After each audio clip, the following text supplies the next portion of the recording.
Komunitas Sahabat Sehat meluncurkan konsultasi online dengan Dr. Agus Rahmadi, MBiomed, MA, seorang dokter, pakar herbal, dan pengamat tibbun nabawi yang berpengalaman lebih dari 19 tahun di bidangnya.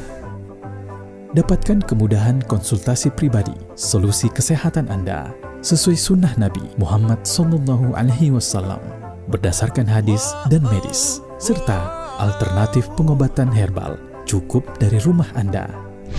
Segera gabung dengan komunitas Sahabat Sehat dan jadwalkan konsultasi online Anda dengan Dr. Agus Rahmadi. Kunjungi sekarang juga komunitassahabatsehat.com. Komunitassahabatsehat.com, portal resmi Dr. Agus Rahmadi.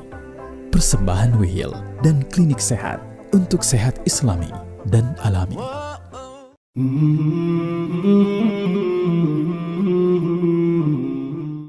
Ya, karena hipertensi ini penyebabnya hampir tidak jelas ya, 90% tidak jelas. Pasti dalam dunia kedokteran punya konsep bahwa pengobatan darah tinggi ini harus seumur hidup. Terus dikontrol tensinya dengan obat. Nah, ini yang menjadi permasalahan buat masyarakat ya. Kalau dia terkena umur 40 tahun darah tinggi misalnya, minum obat darah tinggi seumur hidup. Misal umur 60 tahun, masa 20 tahun minum obat terus? Kan kelengar, tapi itu teori ya. Maka itu dunia kedokteran mewajibkan pasien itu harus minum obat terus-terusan. Nah, ini yang jadi permasalahan sebenarnya. Nah, obat apa yang diberikan? Salah satunya adalah obat-obat yang melebarkan pembuluh darah. Kata tadi kan kencang nih mulai dilebarin. Ya, nama obatnya yang belakangnya lol. Bisoprolol, propanolol, atenolol. Nah, itu isinya ya. Mereknya beda-beda. Terus ada juga obat yang bikin kencing terus-terusan. Seperti furosemid, nifedipin, supaya beban cairannya juga menjadi berkurang. Atau membuang kelebihan natrium yang disebut dengan kalsium antagonis. Contohnya captopril, ya kan. Terus yang ada pril-prilnya, nah, itu biasanya obat seperti kalsium antagonis. Dan obat ini dikonsumsi terus-menerus.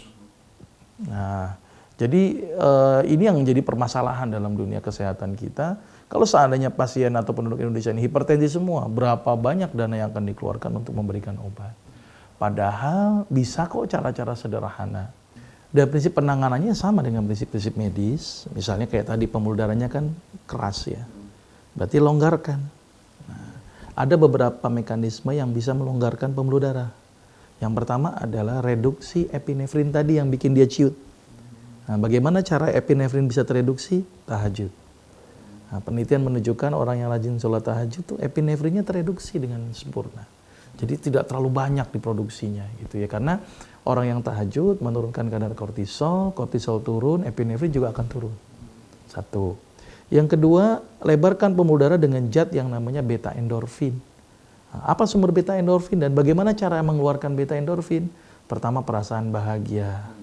Kemudian perbanyak senyum. Malah penelitian menunjukkan orang yang senyum sehari 20 kali dengan durasi 20 detik akan menghasilkan senyawa endorfin sekian mikrogram, saya lupa, itu melebarkan pembuluh darah. Itu yang pertama, aspek pertama. Atau ada tanaman obat yang melebarkan pembuluh darah juga. Seperti pegagan atau antanan ya, atau gotukola, itu melebarkan pembuluh darah. Itu baru satu aspek. Aspek yang kedua, tolong dong dibuang kelebihan airnya. Nah, dengan cara apa? Dengan cara diuretik sama. Cuman diuretiknya jangan furosemid, jangan nifedipin, cari golongan lain seperti apa? Timun sama seledri. Timun seledri diberikan, itu menurunkan darah tinggi. Terus kemudian kan ada plak-plak tadi di pembuluh darah. Diencerkan darahnya, gitu kan, dihancurkan plak-plaknya dengan apa? Bawang putih. Konsumsi bawang putih gitu ya. Terus kemudian kan kalau ibarat selang ujungnya nyumbat gitu kan, jadi kencang juga dia tuh. Ini yang dunia kedokteran kadang-kadang tidak mensikapi ini. Nah, hilangkan sumbatannya dengan cara apa? Bekam 1 bulan 1 kali. Terus kemudian tadi kan natriumnya kebanyakan. Nah, bagaimana cara membuang natrium selain dengan memberikan diuretik? Beri kalium. Karena kalau kalium banyak, natrium juga akan tereduksi dengan sendirinya. Apa sumber kalium? Pisang raja, kurma, dan alpukat.